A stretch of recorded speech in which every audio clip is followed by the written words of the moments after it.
No one could blame England for wanting to claim the rich lands which lay right between the northern and southern colonies already planted by the English.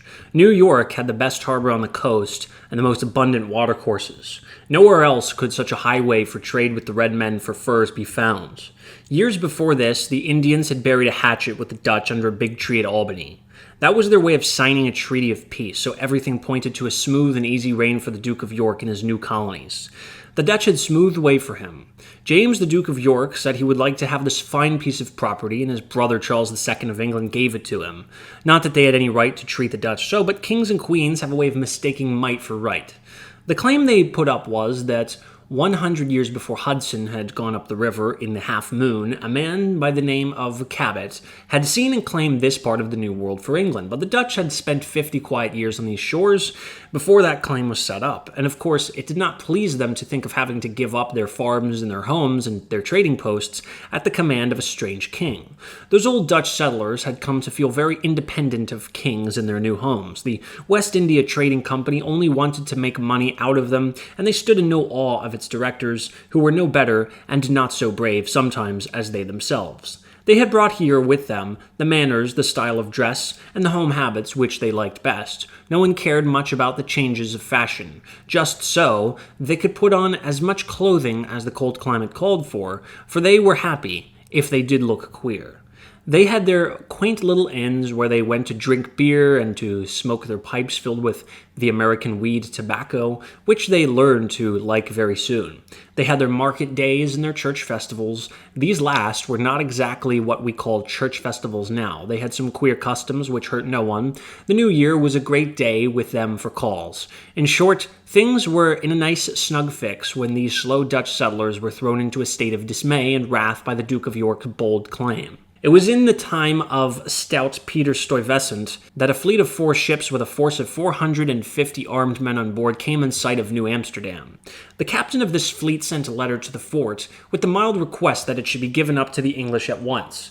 The fleet was under the control of a Colonel Nichols, who, as far as we can learn, was not a bad man, but was ready and willing to soften this hard blow to the Dutch if he could in any way. The town was not in trim to fight. The company had not spent much of its money on the colony.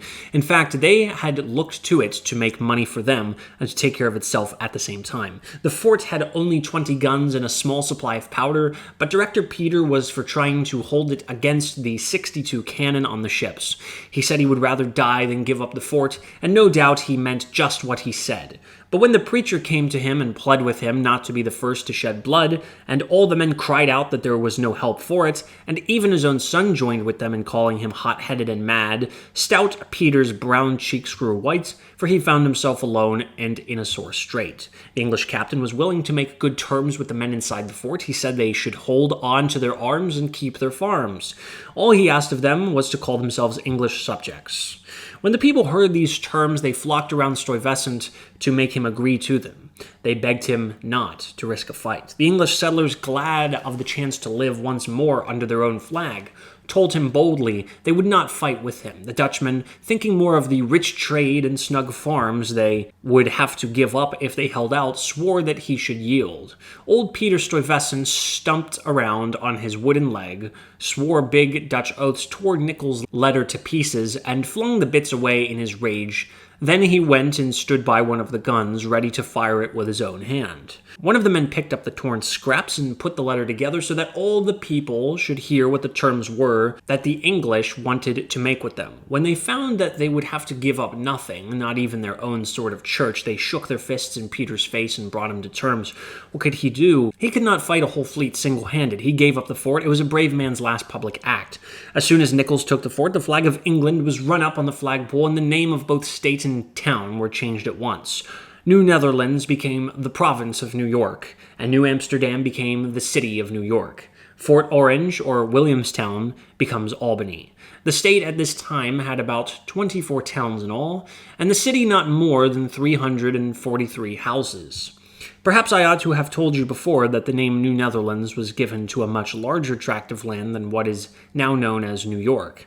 It took in New Jersey and some parts of Delaware, but as the Duke of York soon gave away that southern part of his large grant, we have only to do with the land on both sides of the Hudson and up about Lake Champlain in this story of colonial days, as Charles II of England had given the English, who settled Connecticut, a charter of their own. They thought when Dutch rule came to an end, they would have a small kingdom all to themselves along Long Island Sound and the Fresh River, as they called the Connecticut River, and did not expect to come under the Duke of York's rule in any way. But they soon found out that a king's word may be broken as quickly as, if not quicker than, other men's. Colonel Nichols, to whom the fort was given up, became Governor Nichols, and set to work at once to draw the boundary lines to the Duke's lands. Long Island was claimed for the state of New York, and was compelled to obey the laws known as the Duke's Laws. The state stretched along both sides of the Hudson, and as far north as Fort Orange, whose name was changed by the English to Albany, and Schenectady was the extreme outpost of white settlement.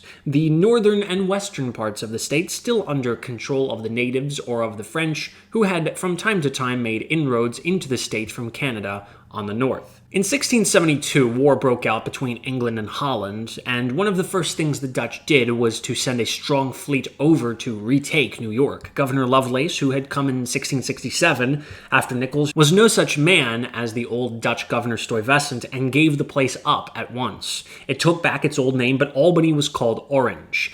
But the Dutch had held the state too short a time to make any other changes, when it was once more given back to England by treaty and again named New York.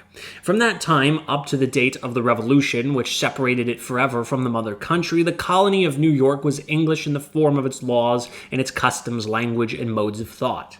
The English kept up the same friendly relations with the natives that the Dutch had started with, much to the gain of both sides. But from the time of that first trouble of Champlain's with the Indians on Lake Champlain, there was nothing but hatred between the French and Indians. The Indians, whom Champlain found in the northern part of this state, were a very strong and fierce race.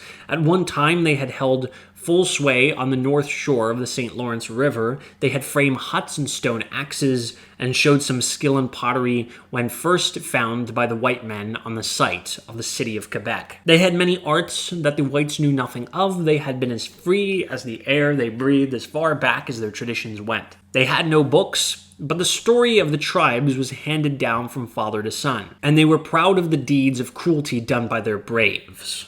The French erred in thinking that this fierce, proud race could be frightened by their arms and their high-sounding words into a sort of bondage that would make them useful to their conquerors in many ways. One Frenchman, wiser than his comrades, wrote home, "These Americans think and say that man is born free, and that no one on earth has any right to take his freedom from him, for nothing on earth can make up for its loss. The mistake the French made was in thinking they could manage a set of men who felt and spoke thus by fire and sword.